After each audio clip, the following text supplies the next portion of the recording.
Today we are talking about whether or not INFJs are more prone to stress than other personality types.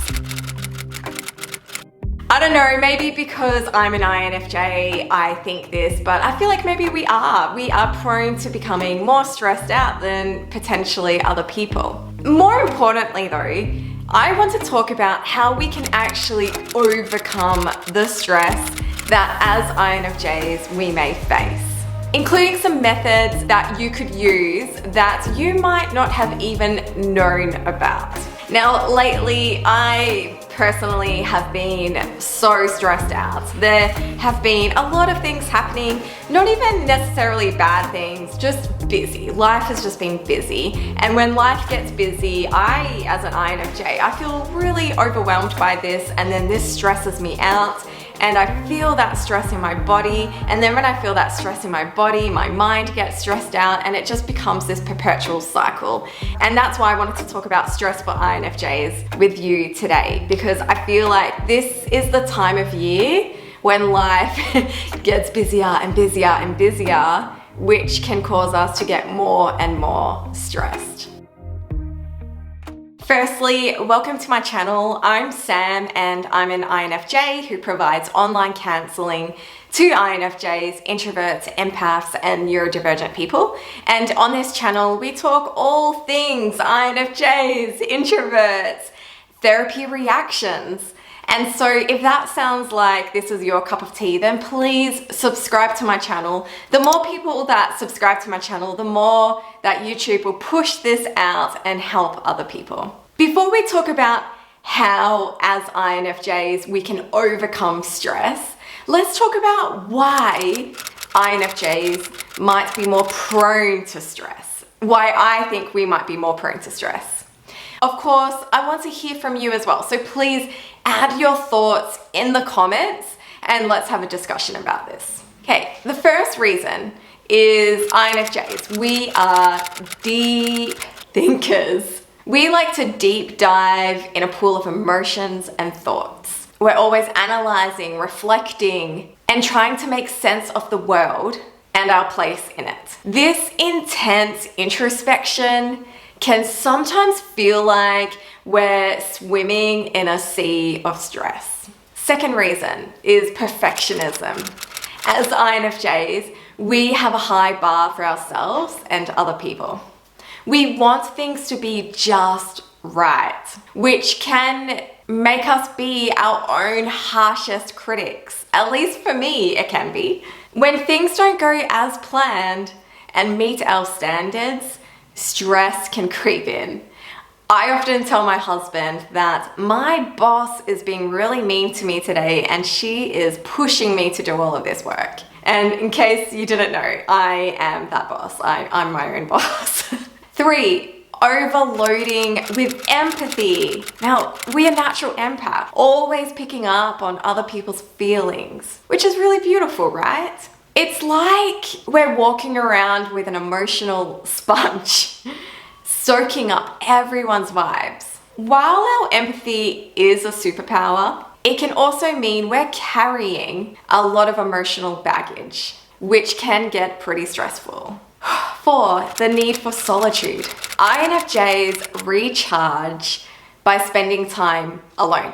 When we're overwhelmed, yes, even with the good stuff, we need our alone time to process and unwind. But if we're not getting enough of that, we can easily get overwhelmed. And it can feel like our heads are about to explode. It's like a pressure cooker or a kettle. You know when a kettle is about to do its steam? 5, we're future oriented. We're often thinking about the future and our long-term goals, which can sometimes lead to stress about whether we're on the right path or if we're doing enough. And I know for me, having my own business, that is my life. I'm always asking myself, am I taking the right steps towards my future goals? Whew, that's a lot, right? And I'm sure that you can add more to the list as to why we can get so worked up and stressed out. Now, before we get into how we can actually deal with our stress and overcome it, I think it's important that we discuss what could happen if we don't manage this stress. What could actually happen to us if we just let this stress build and build and build and build and build? It can cause, 1, mental health issues. So anxiety and depression. Chronic stress can lead to heightened anxiety and even depression. It's like carrying a heavy weight all of the time, which can eventually affect your overall mood and outlook on life. And under the mental health issues, it can cause burnout, which if you're an INFJ, you're probably more than likely in some sort of a role where you're caring for others. And when you're in a job like that, you are more prone to burnout. Now, prolonged stress can lead to this burnout, and it's characterized by emotional exhaustion, detachment, and a decreased sense of accomplishment. It's like running on empty, feeling completely drained despite your efforts. Which is why I'm going on holiday soon. I'm so excited. We're going to Bali. Okay, number 2, physical health problems. Under that comes sleep issues. Stress can disrupt sleep patterns, leading to insomnia or poor quality sleep. This lack of rest makes it even harder to deal with stress effectively. And in my case, I've never had an issue with sleeping, but I have noticed that I have been clenching and grinding my teeth in my sleep, which then does not allow me to wake up feeling rested. Headaches and migraines. Stress can trigger frequent headaches or migraines, which adds another layer of discomfort and frustration. And I always have headaches.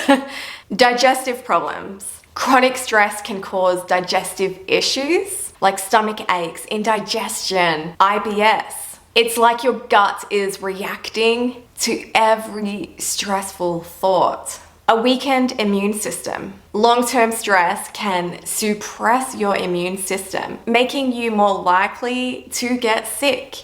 It's like your body's defense system is on a permanent vacation. Please take me there. The third thing it can impact is the emotional and social impact. So strained relationships. When you're overwhelmed with stress, it's harder to connect with others, leading to a potential strain on personal and professional relationships. It's like being in a fog where you can't quite reach out to those around you. Irritability and mood swings. Persistent stress can make you more irritable and prone to mood swings, affecting how you interact with others.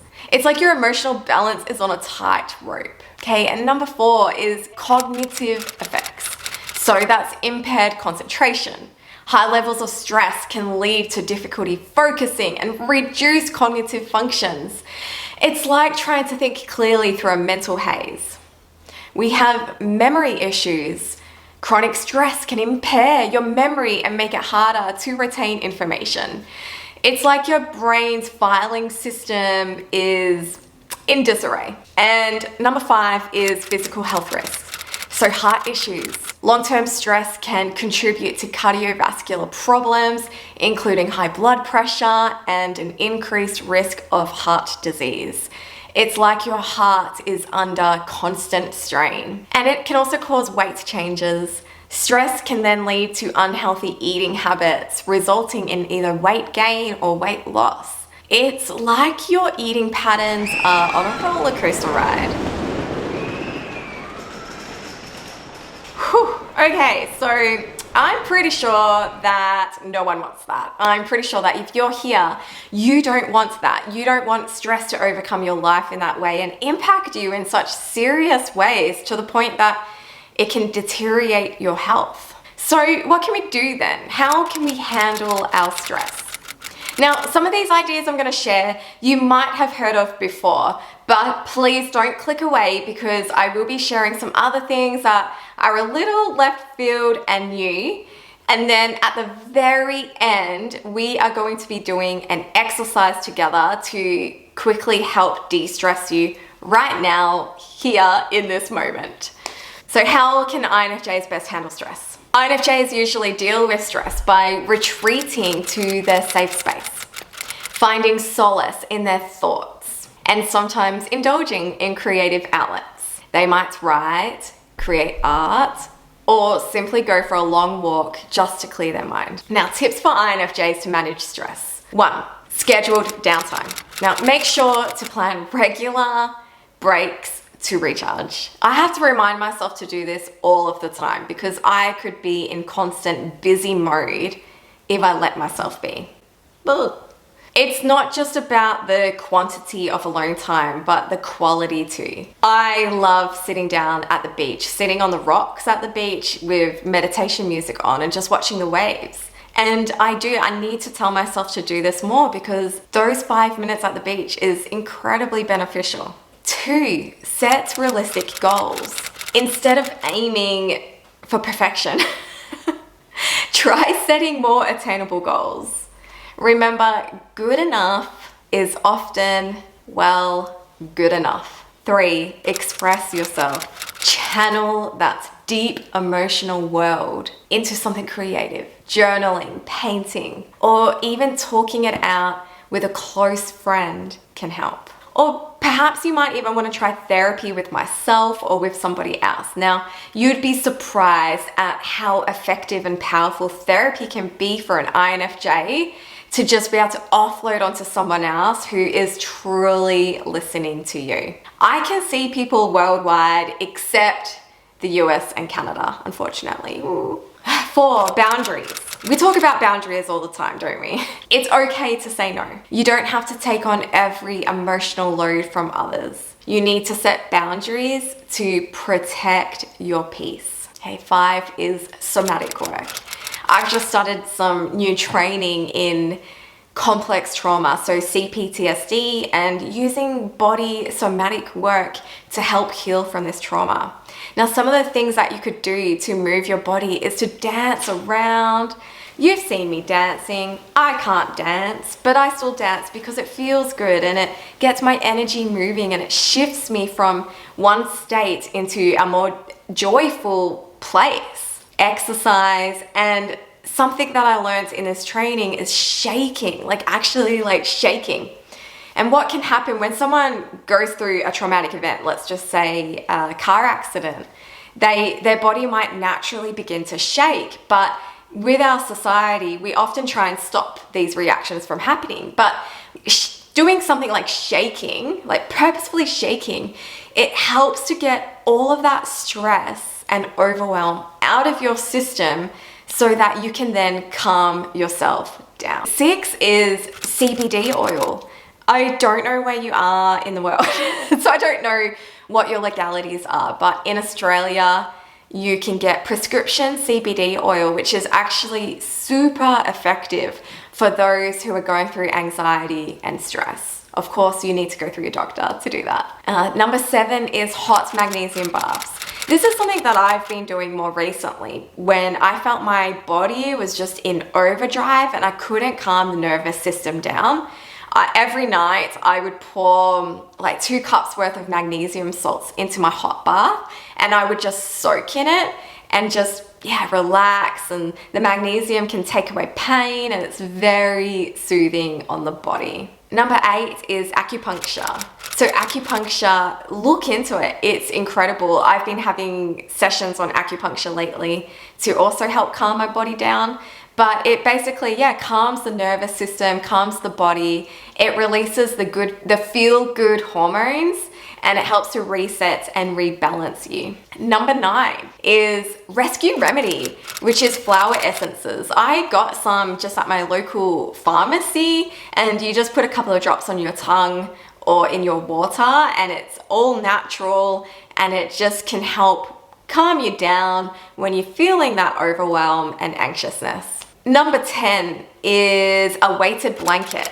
Again, sometimes when your nervous system is in overdrive because of that stress, Having weight on you is incredibly effective and very calming as well. And so I suggest to you that you get yourself a weighted blanket, and when you feel that like, oh, just lie there for a moment with your blanket on top of you. It's beautiful.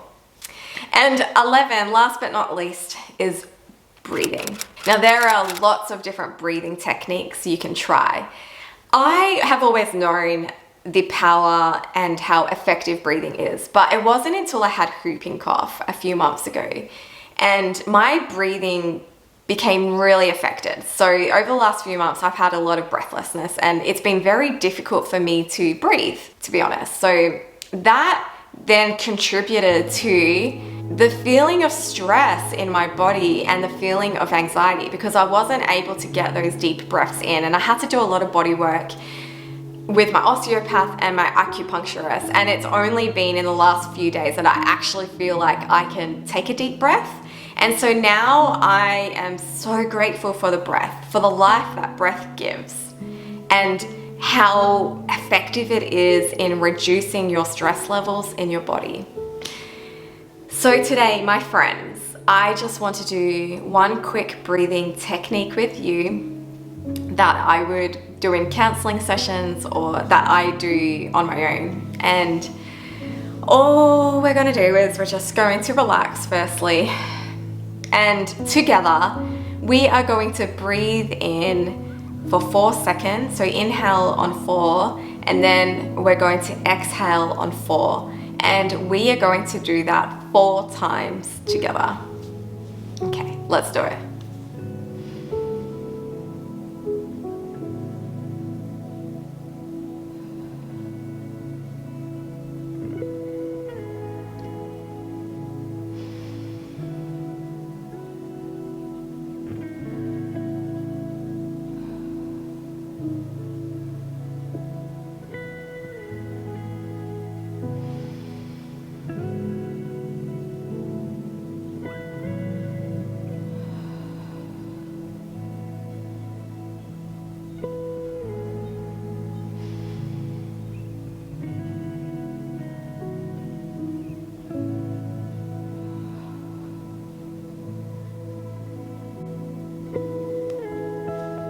I hope that was helpful.